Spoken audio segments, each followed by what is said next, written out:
Hi, everyone. Thanks for joining Jeff and I this afternoon. Jeff, what is going on in your background? Sonny, what do you think it is? It's the Calgary Stampede. Yeah, I like it. Have you been to the And Stampede? Because you lived in Alberta for a time. I did. I lived there for a summer. It was a summer Hmm. job. I had the pleasure of being and working in Banff, Alberta. Oh, Banff. So, Okay. yeah. So you probably didn't So go to I the did. Stampede. We tried to get there. We ended up getting on the grounds like on the last day. Hmm. So we didn't see a whole bunch go on, but we did catch the tail end of it.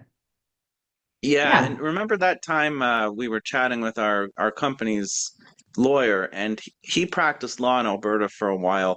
And I remember you and I had a call with him one time, and he said Calgary shuts down for a week or two when the Stampede is going on. So it's a real event Yeah, out it's a there. big deal. Yeah, Right. kind of Yeah. like how the CNE used to be in Toronto, but it's not quite that way anymore. Yeah. But I'd like to nevertheless, see I'd like to get out there again and just revisit the Stampede. yeah, Yeah. who wouldn't? Something Who to wouldn't? think about. Well, speaking about out west, that is our topic for today. Um, does Alberta have the energy to leave Canada? Yeah, I We mean, this shall kind of, see. there's always been Western contention with the rest of Canada, or at least there has been since the energy policy of Pierre Trudeau many decades ago. But amid this Buy Canada movement, I was somewhat surprised to see that the polling data has picked up in Alberta to explore the idea of a sovereign country away from Canada. And Right. Angus Reid put out a poll that said 36% of Albertans and 34% of Saskatchewanians, which I've Yeah. never said out loud, Yeah. are in favor of actually leaving Canada. Thankfully, it's a minority with 60% and 58% respectively of Alberta and Saskatchewan still wanting to stay. But if you study our country's history and you look at Quebec, you know that those poll numbers can change very quickly. So I would not hang your Right. hat on these numbers. It could get worse. Yeah, that was back in 1995. They were talking Yeah, about the Quebec referendum. separating. Yeah. Yeah, Do you remember that? That I do. I do. Yeah, I Yeah. do. I remember all of us talking about it. Yeah, I mean, we came It was a big deal. within a whisker of having a very big diplomatic crisis on our hands. What was the final number? It was 49 point, 49%. sorry, say it clearly. No, I 49.4. just put 40, about 49%. Yeah, well, okay, Just fair over. enough. Wanted to explore the idea of leaving Canada, and that followed the 1980 referendum, where about 40% of Quebecers wanted to leave the country.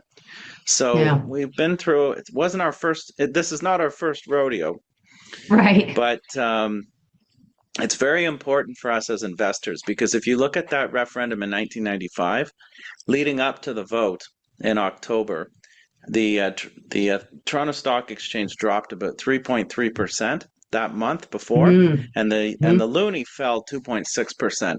So it just goes to show you that anytime there's uncertainty in anything, the Yeah. market doesn't like uncertainty, Yeah. especially when one of your provinces wants to leave the rest of your Leave. country. Yeah. And the main problems leading to that are what? More instead of identity, it's more of an economic issue. So I they've think got so. infrastructure issues with roads and Yeah, roadblocks and things and like I, that, or pipelines. And they've got a point. I mean, they want to build. Alberta's got a lot of energy, and they're not able to make the best of it. So they want pipelines to be built. They want resource development, less red Mhm. tape from Ottawa. Right. And I agree with them. There should, I Yeah. mean, if you look at the last 10 years, Canada's GDP per capita is essentially flat. You compare that to other G7 countries, we're near the bottom of the list. Everyone else is growing except us because Mm. we're not making the best use of our resources. So, in our view, and I think that it's now Ottawa's decision as to how to move forward. I do not think that the Quebec referendum in 1995 would have been as close as it was. 50.5% voting to stay, 49.5% voting to leave. Right. If the Hmm. prime minister and the cabinet was more Right. involved earlier Hmm. on, they waited right to the Confusing. last Yeah. minute to do something. And so I This think Mark time, Carney, well, I think Mark Carney and his cabinet is going to be on top of this. They're not going to wait for an existential vote. So how can mhm, they be on top of it? They can reduce red tape. They can allow for pipeline development. And that's good for anyone who owns stocks that are exposed to Western Canada. And our clients own a ton of them. right. If you were to look We at still have faith.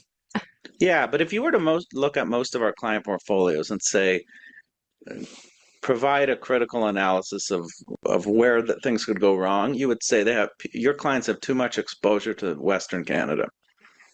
But we've done that intentionally because we think that the West is underutilized and it's not at its capacity. So I think that's about to change in the next year or two. Yeah. So I have a lot of faith in how our client portfolios will perform because of this Western Canada exposure. We've got lots and lots of companies that would benefit if Ottawa reduces red tape and allows for more infrastructure creation and development. Yeah. Agreed. Okay. Good to see you. We'll chat later. Thank you. You too. Okay. Bye.